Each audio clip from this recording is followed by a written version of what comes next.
Hello, everyone. Welcome to the Sunday Social. I feel like I've not done this for ages. I've missed a few Tuesday shows, so I feel a bit ropey at this. So anyway, we'll get through it. I'm joined by my panel today, and we're going to discuss about.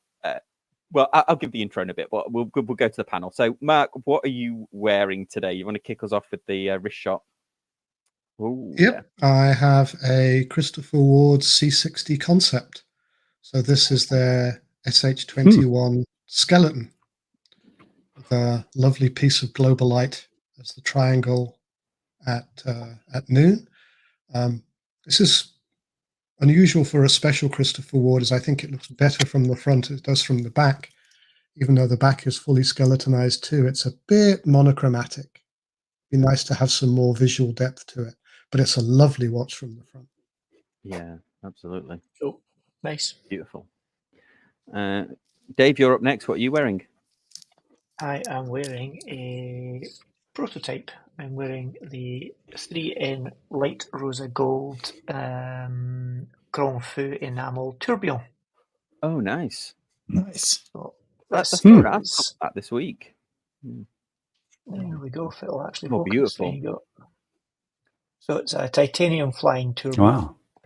Very nice. It's a Grand Feu enamel dial, under 10mm in thickness. Oh, wow. With a 3N Light Rosa Gold and our new gold carbon fiber deploying clasp. So what's the difference between 3N and 5N gold? It's the mix, to be honest. It's the mix of components of other constituent metals. Okay. So they're both 18 karat gold.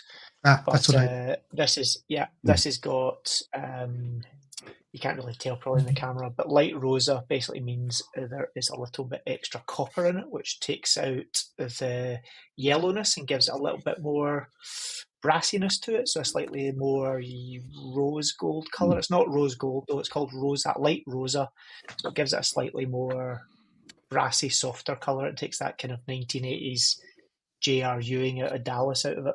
Yeah, that's a lovely watch too, Dave. Awesome. It's a tourbillon, so it's not really my thing, but I'm not allowed to say that anymore. We'll keep your secret. Yeah. Todd, you're up next, even though you appear to be in witness protection, but we'll go with it. What are you wearing? Yeah, I'm in witness protection with questionable internet. Excuse me, at this remote Virginia location. But what I've been wearing is something I picked up recently that I think I really like, and it's a Bulgari Digono, if I pronounce it correctly. Scuba. Oop, there we go. Nice. There we go. I get it. Maybe it could be smaller. Oh, yeah. There you go. There we go. And I mean, I really like it. It's very thin, similar to the Zodiac. That's 200 meters. So it's very nice. Deployant. It's got this very this is the first time I've experienced this band. It's a segmented Bulgari. Kind of, I don't know if it's plastic or what it's made out of, but it's actually fairly comfortable and similar to this. Yes, almost. Yes, very similar in concept to that. What's that, Dave? Yeah, that's the Bulgari. That's the Bulgari with the Bulgari. Yeah. So similar. Very comfortable. Yeah, it is very comfortable. And what I really love about this one too is, I looked at it. I'm like, I don't think I'm going to like this, but it's easy to adjust. And the nice thing too is that I don't know what year. I have to find out what year this is from, but the patina on the numbers is just fantastic. Because I know these are white normally, and this comes up as a kind of a nice tan baked. Let's see if I can go back a little bit. I'm going to guess it's probably 1980s. Is it? Is that what it is? Yeah. I think it's around about that. But having fun with it. Yeah. And it's very, very, these are very reasonably priced. They're $28.93 chronometer grade movements. So, you get a lot for your money. Oh, cool. Todd B, what were you up to with your watches? So I got the Christopher Ward SH21 message. So I'm wearing mine today. This is the manual wine. It's one of the early iterations of their. Yes, you can tell by the old school logo. That might be the first iteration. Okay, and it's a manual wine that doesn't have the rotor in it, but beautiful watch. Love wearing it. It's got Mark's favorite quality, the Roman numerals. But other than that, he might actually enjoy it. But beautiful watch. Awesome. Okay, and then I'll go next, and I didn't go SH21, but I have gone Kosk Christopher Ward. Okay. So this is the Elite 1000. This is in from Christopher Ward. I'll explain more when I do the review. It's on a crocodile strap, alligator strap, because I've not adjusted the bracelet yet. I only received it yesterday. So this is the Elite 1000, the 1,000-meter diver. Still got the old school, even though it's new, but it's still got the old school Christopher Ward on the dial there. So I'll more information on that when I do the review. Nice. Okay, so this week I was inspired by the Talking Watches with John Mayer interviewing Ed Sheeran, and it was like a breath of fresh air because Ben does an okay job, but sometimes he's a little bit wooden. So I thought that I hope John Mayer does more of those. I don't know whether it didn't sound like it was a one-off. It sounded like he might be doing more of those, but they did an awesome job of it. It's an hour long, but it doesn't drag. Did anybody else see it? Yeah, really good. Yeah, I watched some bits. It was half the time was John Mayer talking about his own watch experiences over again. It was less interview. That was true. Yeah, he definitely had he wasn't trying to one up him, was he? He was just trying to also talk. I think he's just so enthusiastic about watches. Well, they both are enthusiastic about watches, aren't they? But yeah, Ed Sheeran had such a good, I guess, story behind each of his watches. But he said his most valuable one was a toy watch. It was called. It was a quartz one. And he mentioned that he would never get rid of that. He would get rid of, he's got multiple Pateks. He said he'd get rid of all the Pateks before he ever got rid of this watch because it was his first one when he made it big.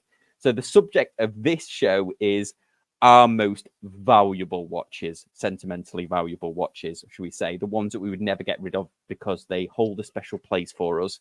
So let us know in the comment section down below if you've got any of your watch stories, if there's a watch that you wouldn't get rid of because it has sentimental value. Let us know in the comments. If we can find a picture as well, we'll pull them up. But we've each got two. So we will go through them and then give your opinion in the comment section, and we'll do a little bit of back and forth. But I'm going to kick this off with Todd, just because Todd V, just because I've got it loaded up. Yep. So this is your Jazz Paris, is it? So yes, and you can tell I enjoy that aesthetic. I'm still wearing a very similar looking watch today. So, as a kid who grew up in the 70s and 80s, quartz was all you knew, right? Like, I didn't really appreciate mechanical watches till much later. And so you bought them really for the aesthetic. And I just love this watch. And this is one I would never get rid of, except that I don't have it anymore. And here's why. I have a son who, when he house sits, likes to go through things and finds things that maybe dad isn't using. I didn't know this watch was missing until my now daughter-in-law came over to the house to visit, and she was wearing it. So I'm happy that it still has a life. When she brought it over, it wasn't running, so I took it away from her, put a battery in it, and it's hers now, but it's in the family. So I would never get rid of it. Like I really enjoyed these watches. They were like late 80s, and I still have, Sam, if you want, like I have another one. I just loved this brand. Like they were all in the fashion magazines. They were like very stylish watches, and they ran forever. They, clearly they still run. So quartz, that's a great watch. I've never heard of this brand. Is that an internal Cyclops? Did it have like an AP? No, it just has it's like scalloped. It gives an illusion of that, but no. Oh yeah. Yeah. They were, I don't know. They were like in GQ. I worked in a department store when I was that age, and so seeing those across, I sold ladies' shoes, which was right across from the jewelry counter, and I was always looking at the so I ended up with a number of them. Has anybody else heard of this brand? This is the first time that I've ever heard of this brand, Jazz Paris. Seiko actually makes the movements. Oh, okay. Yeah. Oh, Cool. okay. Well, that was a great story. So how did you end up buying it? What was? Oh, it was one of those things where, have my employee discount. It was probably like $120 at the time, in 1988. And I just, and then I wore it. I wore that or this black one like all the time, just depending on the event. You'd dress. I would wear my watch accordingly. Yeah, awesome. Wow. Yeah. That was a really cool story. Next, we'll get next up, Dave. I think this is one of yours. It is. This little thing here. Oh, hang on, let me do that. That's a good. Oh yeah, there we go. There you go. So it is, again, as a watch, I wouldn't say it's high cost by any stretch of imagination. I think it was probably a couple of, not even that. I don't think it was maybe under £200, something like that. And this is something that was got for me by my mother, and it will never leave, because a good friend of mine is Graham O'Brien, who's a cyclist who has had lots of challenges in his life, but he's probably most famous for being the guy that broke the hour world record on the track back in 1994, I think it was, so a while ago. And he took the world record I need to look it up, let me just tell you. It was 52.7 kilometres in an hour, which is going some, it has to be said. And he famously did it on a bike that he built himself out of parts that he used from a washing machine, of all things. And they did this little watch to celebrate it. And on the case back, you can see there, it says the hour. Oh, yeah. Very cool. So, yeah, that is that. And then it's got little things with the hour hand. It's like basically, it's a whole disc that turns. So the black is a one disc that turns, and you can see it's actually upside down. But I've opened it up there to the distance he travelled, and then all little words and things that he uses in his mantras and stuff. So very low cost. In fact, it even needs a battery, as you can probably tell, because it's not running. But I've not even ever taken the sticker off the back of it, and I've had that since 1994. So that's a fair old age now, to be honest. Oh wow! Yeah, awesome. Yeah. So just one of these things bought for me by my mother, and to kind of celebrate a good friend doing something pretty remarkable. So yeah, that's never gone anywhere. So how did you spec the watch? Did they make was this a company that would make custom watches, and you just happen to have that, or was this specially made to celebrate that specific? Yeah, so it's Mr. Jones Watches, who still exist. They're a British company based in London. They do loads of weird and wonderful watches. Plenty of folk, I'm sure, have heard of them. Like, they do all sorts of kind of novelty, I'll call them complications, but they're not really complications, just weird and wonderful dials. And they reached out to Graham and then kind of got in contact with each other, because a couple of them there are big into their cycling as well. And they said, we'd like to do a watch to kind of celebrate the fact that you did something pretty remarkable. And he did. They made, don't even know if it's numbered. There wasn't a lot of them. They made a pretty small number of them. I think maybe 100 pieces, something like that. And I decided that I had to have one. Yeah, awesome. That was another great story. No, thanks for that. That was cool. Let's jump to Mark. This is one of your two, isn't it?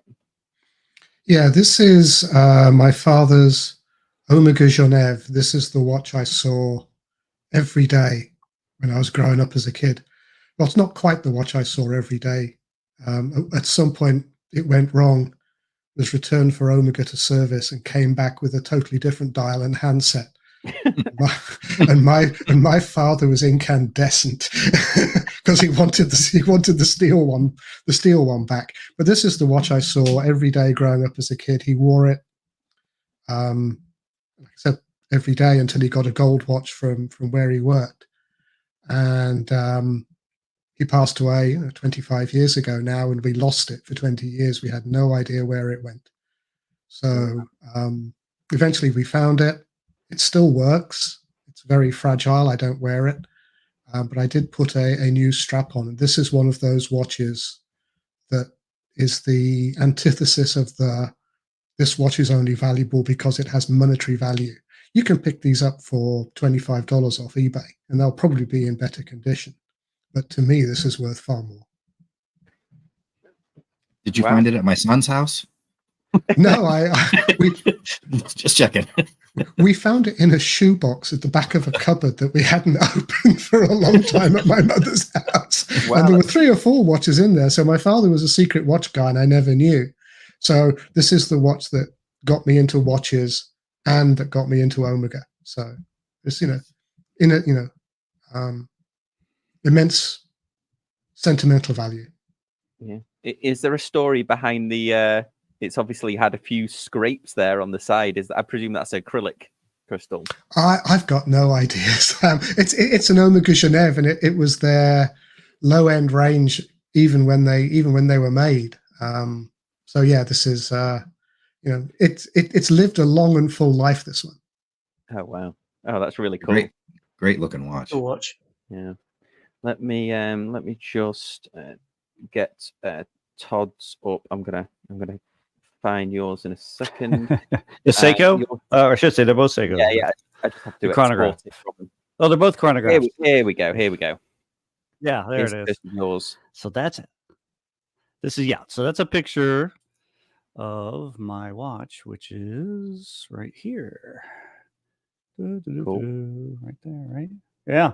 So this is, I can almost, there it is. I just got to remember maybe right here, right? Yep. 1984, 7A38, which means it has both the date and the day. 28 was the first one in 83, which just had the date. And I've owned this since it was new.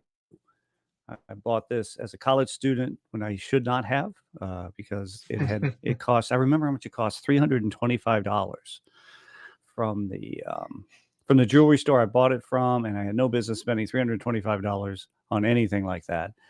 But I got it, and this is the watch that I wore continuously until got a little bit of water in it. But then we had the house fire, which kind of took everything out. But this was on top of my dresser, and I found it in the ashes, and it was pretty black.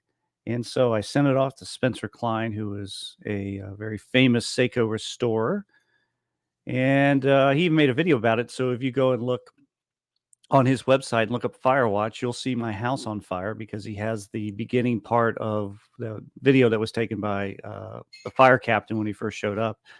And it shows the process he went to do the restoration on this. And that was 8 years ago. It still keeps remarkable time. These 7A movements, I would argue, are some of the finest quartz movements ever conceived. 15 joules, all metal. They can be dialed into just fractions of a second per month, and just tremendous quartz movements. And anyhow, so this is one that will forever stay in my hands for sure, and on my wrist. But yeah, it's one of the ones that started my fascination with well-made watches, but also chronographs. So this was the first one. Yeah, awesome. That's really cool. Now I'm gonna have to just bear me a second while I awkwardly reshare my awkwardly reshare the other one. But before I do that, I'll actually go to. We've had some other questions come in. So we've had. So Thomas says that was a great Talking Watches episode. The only letdown was them both buying AP Concept Spider-Man watches at the end. Did anyone watch Agreed. it? They made like a pact, didn't they? Because John Mayer was sort of laying the foundation throughout the interview, wasn't he? Like, oh, that Spider-Man watch is cool, isn't it? And then he was talking about the feet, and he's like, but which character would you have? And he was like sowing the seeds like a stand-up comic, wasn't he, the whole time? And yeah, he secretly wanted that watch, but he needed someone else to get one with him, so he was justified in the purchase. Yeah, and he was like, "Oh, Ed, you're cool, aren't you? You'd like that. You're cool." Because I forgot what Ed Sheeran said he would. He wanted Batman, didn't he? But it was a different, it was DC. And then he's like, "Well, what Marvel character?" And then he kind of talked him into it, which was, I bet you they just ring AP and get them. I'm sure. After that was like the greatest advert for the AP Spider-Man. So that was pretty cool. That was right at the end of the interview. Orange Hand says, every watch I own is sentimental, but probably the most sentimental is a Tag Heuer Formula 1 from the mid-90s that my parents gave me for a high school graduation. Well, that's really cool. Yep, that's cool. Yeah, that's an entry drug for a lot of folks, is that Tag Heuer plastic Formula 1. Absolutely. Yeah, absolutely.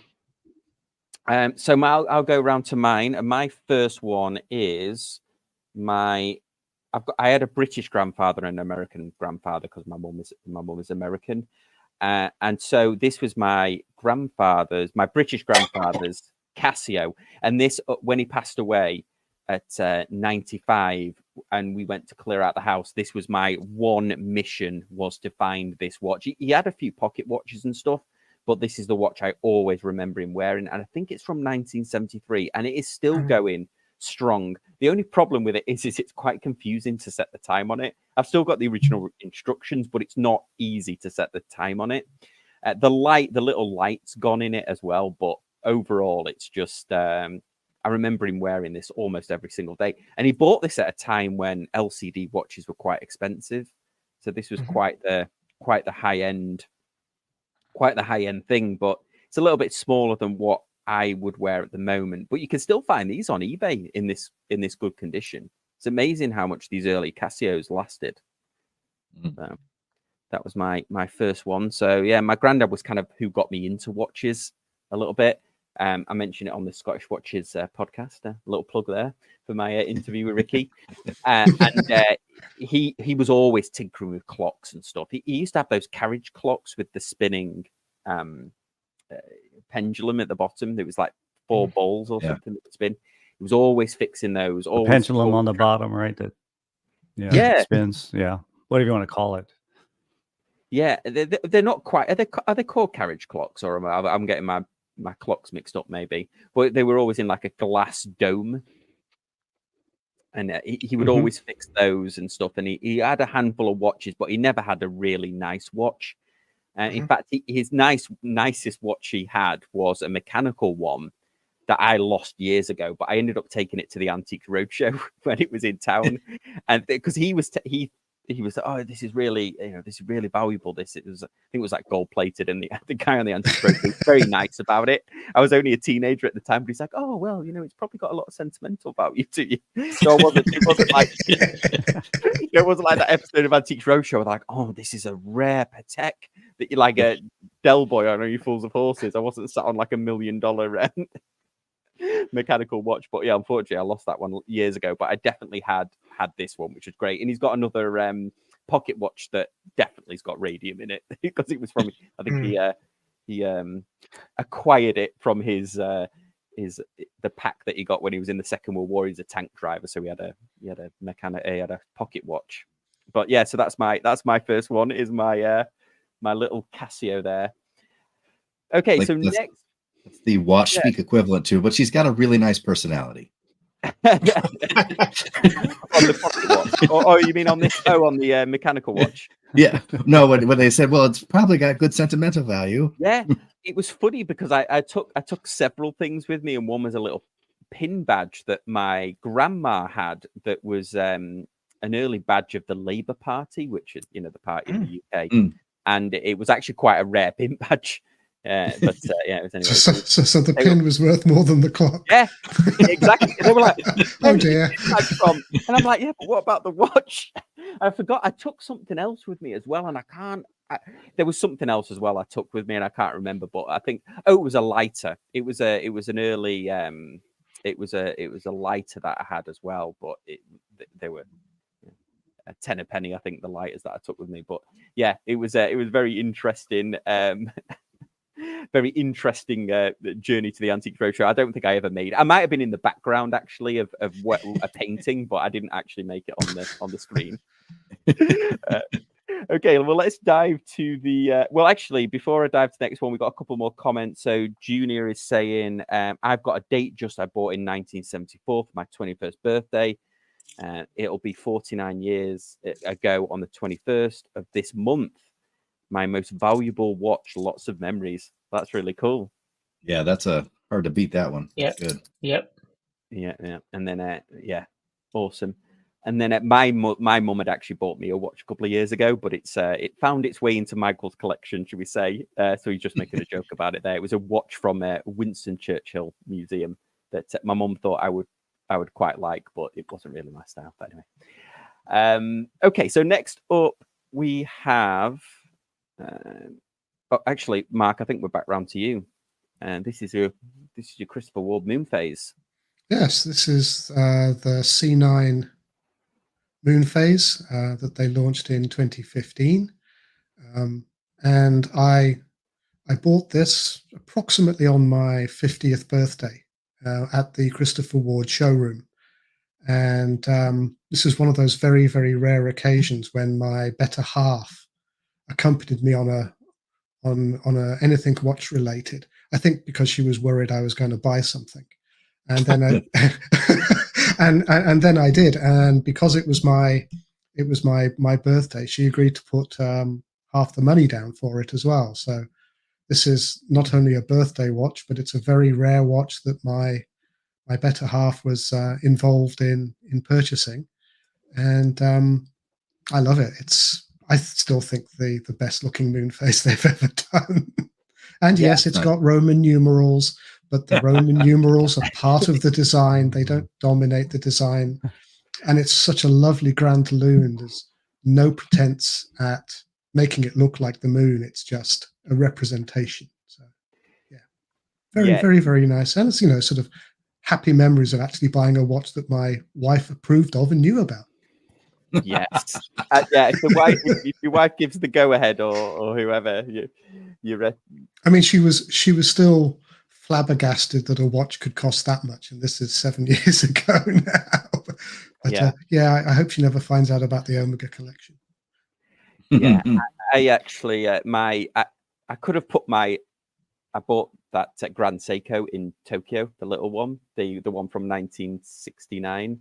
And I took it on a work trip with me the other day, and I was showing it to a colleague, and she fell in love with it, like straight away fell in love with it. So a big shout out to Emily.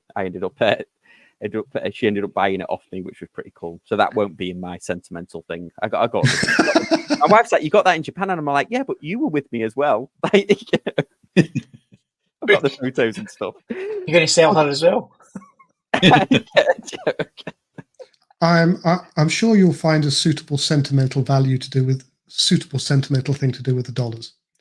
Yes. Like buy your wife some jewelry. Well, I have actually. This is the real reason, because obviously we're going to New York for the Wind Up Fair, which I'm really looking forward to. I don't know if anybody else is going. Mark, you're going, but I think that'll be I'll keep it to one side just in case because my wife doesn't have that extravagant taste with stuff, but when she does see something and she likes it and she doesn't talk herself out of it immediately, then I'll usually buy it straight away. So, and she usually does have good taste in jewelry and stuff. So, okay. So before we go back round, Jack says, I was gifted a Speedy Pro in 2019 from my wife to commemorate the 50th anniversary of the first moon landing. It started this addiction, and it will be mine till the end.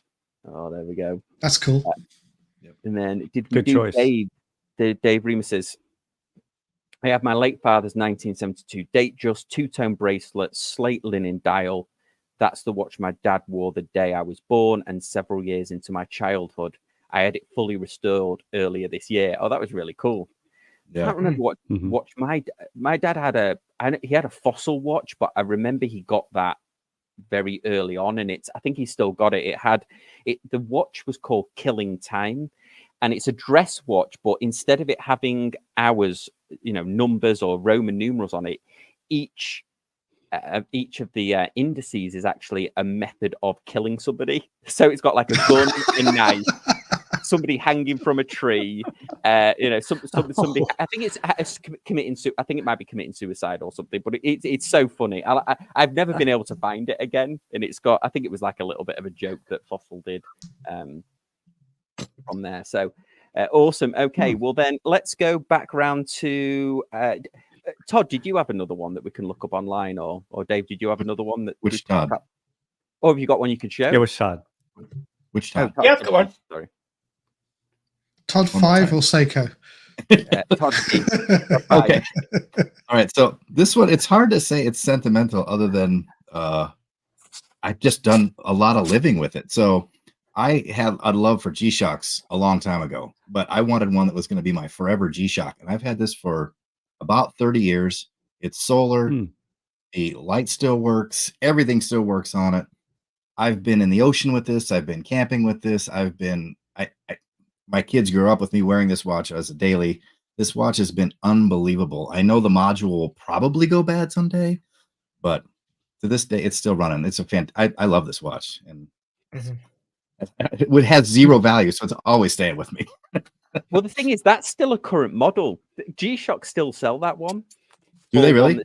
Yeah, or one that's very similar to it, because I only know because I looked it on the G-Shock site the other day, because I'm like, because when you look at that watch, it looks, is it the one where it looks like the first link is worn, like the silver is worn off it, but actually that's the style? Well, it's like so it's like, I think it's actually resin. Yes. At that first link. Yeah.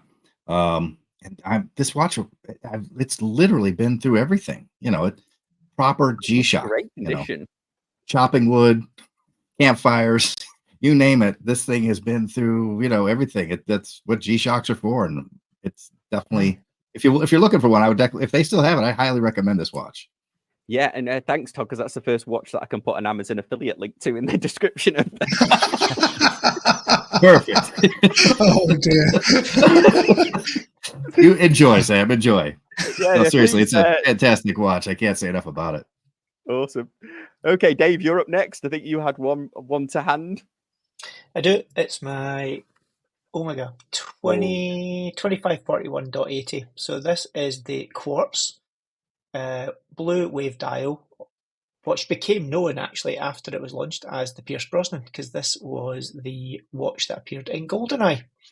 And I bought it before it was a Bond watch, because it came out in 1993 and it appeared in the movie in 1995.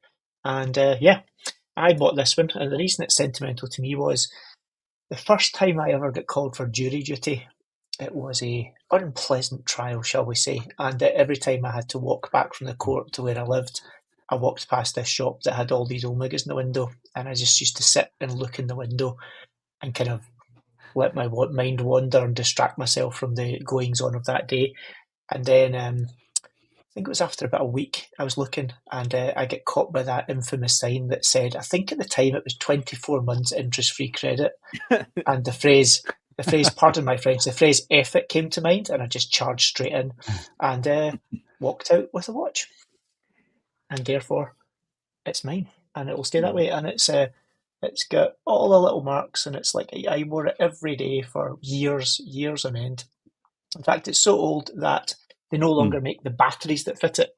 So Omega had to make a little adapter for it that lets you put the battery that now fits it into it. So it's got a little kind of thing. So it's been through the wars. But the only thing that's ever been replaced on it is the crown. And weirdly, when they do a battery, they replace the crowns on them. But I've got a little bag with 3 crowns. That's how many batteries. It's actually gone through 3 batteries. That's it. It's only ever had 3 batteries since 93. Wow. That's telling you something, which is pretty impressive. Wow. And they replaced the crown, and I've got a wee bag with all original crowns. So apparently it's something to do with the stem is connected to the crown in these ones, and when they take it out, they just replace it, because if the stem breaks, you lose the crown, yada, yada, yada. So they just do it out of safety. But I love it. And yes, before I get all the hatred, I love the helium valve as well. So that little helium valve that really winds folk up, it's a win. It's weirdly mistake valves forever.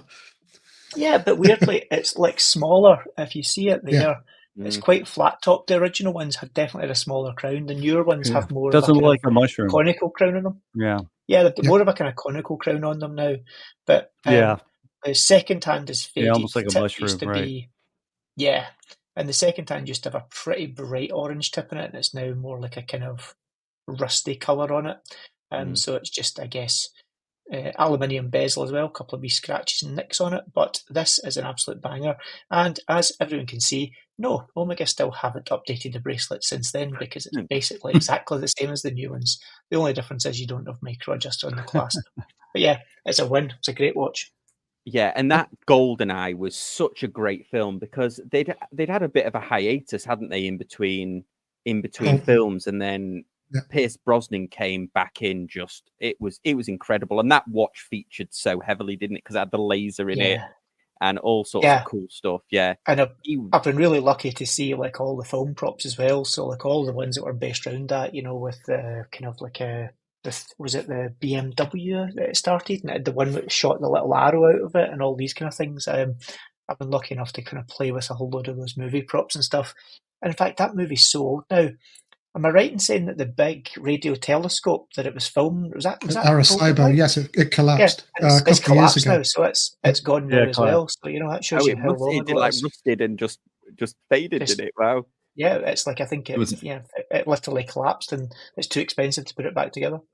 Yeah, and that was like a pre-CGI time, wasn't it? Because I remember watching an interview with the guy that had to do that swan dive off the dam, which was like crazy dangerous because if he would have hit the side of the dam if he'd gone at any sort of slight angle.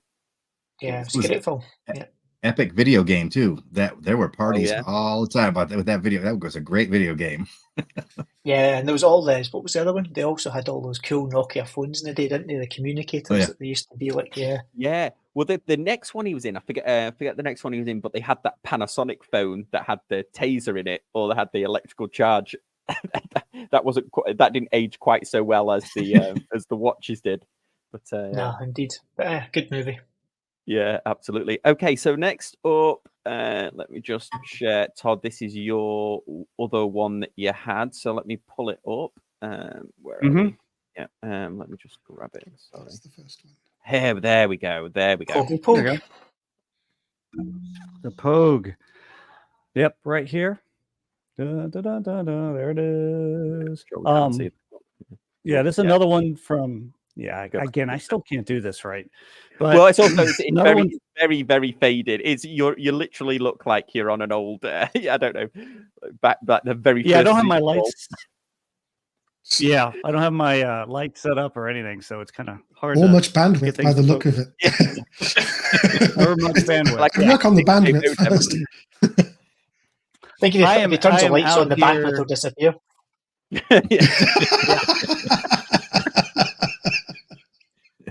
I am out here where if you hear banjo music, you're not quite to my house yet. So so they haven't quite developed the internet yet, although they're dropping fiber in so soon. But this is another Spencer Klein watch, and he asked, because I asked about it when I first found out about the space connotation of this watch, and then looked into the history of it itself and the speed timers, which led me to my speed timer obsession. So this is the first one. He did this for me out of one of his project watches on his bench, which you can't get anymore because he's backed up forever.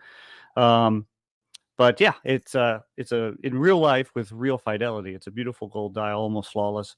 And this was the first 6139 Pogue I've had, and now he lives with about 35 of his best friends, and that's because of this watch and how I kind of just really fell in love with the history and the design and all that sort of thing. And yes, it was the first automatic chronograph, no matter what Zenith or Breitling and company say.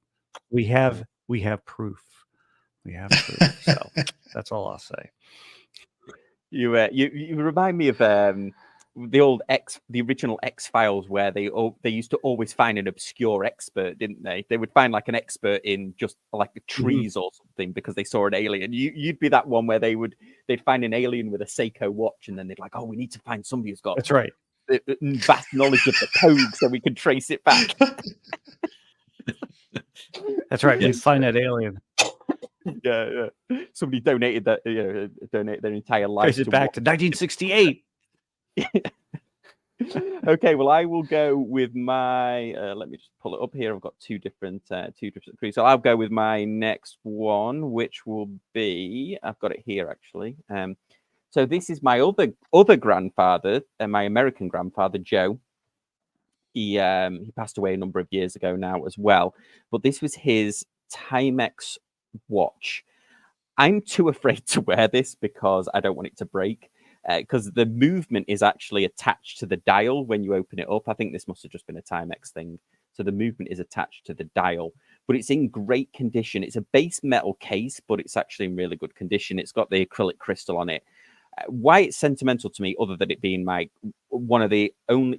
mum was one of 6. So there's a lot of cousins and grandchildren and so on. So I was very lucky to get this watch. My mum secured this for me, but I always remember him not wearing this, but he always used to keep it. He used to have a polo shirt, and he used to keep this always in his top pocket. So that's how he would use. He'd just pull it out of his top pocket, and then he would read. He'd sit there winding it whenever we were over, because I grew up in the UK. My grandfather was in Connecticut, and when we would go over as kids, because we had very high pitched English accents, he had no idea what we were saying half of the time. So I just remember him being very somber. He would watch Murder, She Wrote and Chips. I just remember him watching that, and then he would take the watch out and he would just wind it. But yeah, so it's got a lot of sentimental, and it's in amazing condition as well. It's in really, really good condition. Because he kept it in his pocket. Yeah, he kept it in his pocket, and it's still got that original sort of the stretchy band. Is it Spirella or whatever? Spidell. Spidell. Like a Spidell band, yeah. Yeah. Mm-hmm. So yeah, it's still got it. I have never really. I actually bought a second one on eBay just in case something went wrong with this one, but it was in awful condition. But yeah, I am a bit afraid to. I don't know how to set the date and time. Somebody did tell me once how to do it, but yeah, I've never. It does work though. But yeah, I'm too afraid to wear it. So keep it to one side and my watch. Yeah, I don't know if you can service those movements. Yeah, they may not be serviceable. Yeah, I don't. I've made comment in the past because it's obviously featured in since I started the channel. It's been in every single watch, state of the watch collection. And somebody did mention to me that there's people that will do it, but it's literally built as if the dial is the base plate almost, and then it's built on top of that. But what was interesting is, even though this was my American grandfather's watch, this is one of the Timexes that was built in the UK. When they used to build some of them in the UK. Dundee. Yeah. Mm-hmm. Dundee, yep. Is that where it was? Yeah. So it's got made in Dundee on the inside. The Timex factory was in Dundee, along with National Cash Registers, who made the first ATMs. Oh, there you go. They're built right beside each other, ATM factory and Timex factory. Yeah. Good. You can get money right out of one of them and go walk to the other one and buy some watches. It's perfect. That's right. Yeah. There you go. So I think, did we do all of them then? I think we went through all of them. I think so. Yeah. I think we went through 2 each. Yeah. Yeah. Let's go. Let's have a look for. We did have some questions. So Bandrew says, I got called for jury duty. I hope I don't end up with a terrible case. I think the odds are high. I think I went for jury duty in the US, and I think because they settle so often, you probably won't even get onto a trial. Has anybody done jury duty and got onto a trial? Multiple times. Oh, have you? Maybe it's different because in the UK we don't. Have. Yeah, in the UK we don't. Do we settle? I don't remember people settling cases. You can. You not in the same extent, like all the plea bargaining and stuff that happens in the US. It can kind of happen, but very rarely. It's not really the same system. Yeah, I don't remember. But Todd, you said you were on a jury case.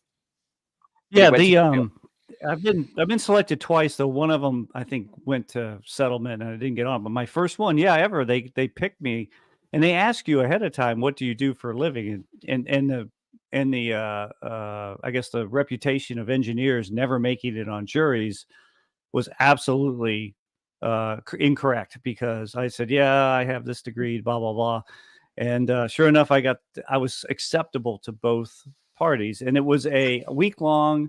It was a civil trial. I'm sorry. It was a criminal trial, and this guy had gone for an interview, and it hadn't gone well, evidently. And so the two guys who were interviewing walked out of the and it was like a pretty important company. Walked out just to watch him go, and he got in his pickup truck and fired it up and came flying at them and attempted to run them over. ask me for anything that makes sense here. And so what we were trying to find out was, what level of, I can't even remember the charge anymore. It wasn't attempted murder or anything, but it was like vehicular attempt to harm with a vehicle or something strange like that. So yeah, we debated and found him guilty. And yeah, it was surreal to actually participate in a jury. Yeah, it really was. Oh, awesome. That was really cool. So Chili Badger says, as a child, I had a Xeon clone watch of Seiko A259 World Time digital watch. I keep looking for another, but it's no longer a $10 buy. I think I remember those Xeon watches. Was it back in the day? Mm-hmm. Yeah, I remember the brand, certainly. Yeah, used to get them in the Argos catalogue in the UK. Yeah. Oh, That's probably where I remember them from. Yeah, I remember the one watch that I would love to own again as a kid, from being a kid, was, although I was probably maybe early teens at the time, maybe 11 or 12 or that sort of time, was the Casio TV remote control watch. Because I just would imagine myself like in class, and they'd roll in the TV on a rainy day, and I'd be changing I'd be up to mischief, because you could change it. Did you ever? I had one, and I got rid of it ages ago. I was awful with my watches. I'd abused them when I was a kid, and they would all ended up getting smashed up and stuff like that. So I remember, and they're like $300 now. $300. When I've looked at them, they should still make those. They made a few different TV remote control ones. They did, yeah. Yeah. And there was always like a rumor that you could start a car with it if you got a car remote. You could start a car with it, but it was two completely different technologies. So yeah. So Chili Badger says, I sometimes look up old Argos catalogs. They were cool, weren't they? When we used to look up the Argos catalogs and the watch, and then it was the child's internet of the day, wasn't it? Before you had the internet, you just had this big catalog full of goodies. Yeah. And then I remember who used to do crazy watches was Tandy. That was like, I guess, Tandy. was like Radio Shack in the UK. Yeah. Because I had a voice recording watch, a Tandy own brand voice recording watch, and I remember that it took 4 batteries to power it, and all you could do was record a little, like 10 seconds into it, and then play it back. It was useless other than just as a gimmick. But it was. I'm sure I had another Tandy watch as well. I can't remember, but another one that just had like an obscure use case. But that's awesome. Let's see if we've got any other questions. Hey guys, if you've got any questions as well, send them through, because we've got a few minutes left here. Bandrew is asking. You actually said this, didn't you, Dave? He's asking, is there a technical reason why they replaced the crown with the batteries? Yeah, I believe it was because the adjustment pinion was attached to the crown, and it was something to do with they knew that it was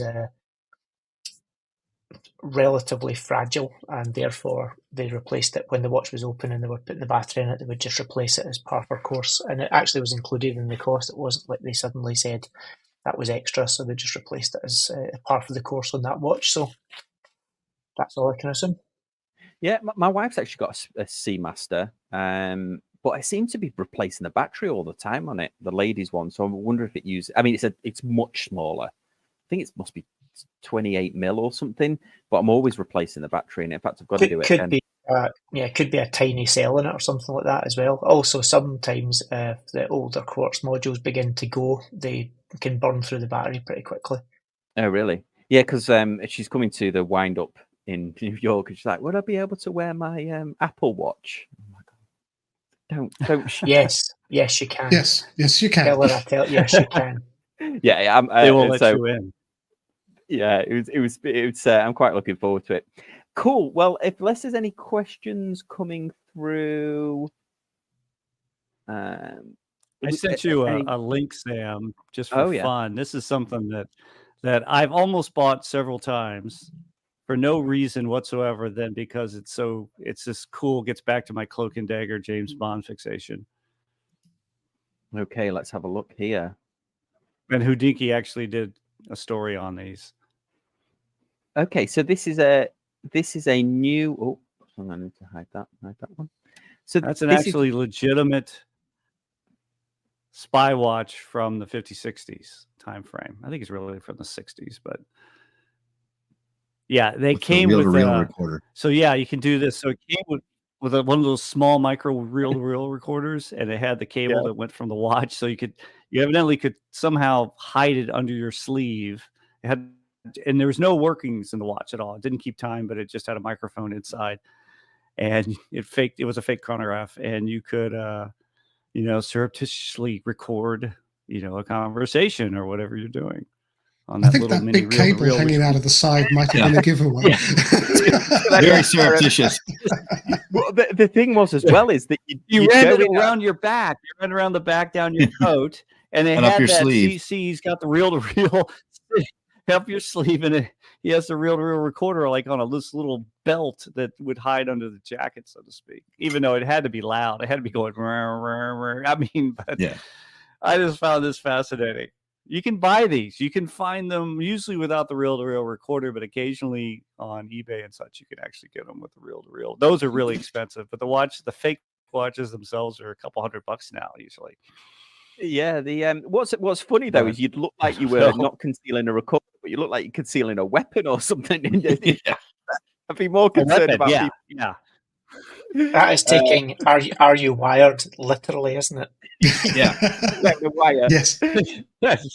Well, I'm not wearing it; it's wearing me. Yeah, exactly. So Bandrew says, Sylvia Massey did a great video covering that mic. She used it to record Taylor Hawkins from Foo Fighters. Oh, that's interesting. That might be worth a watch.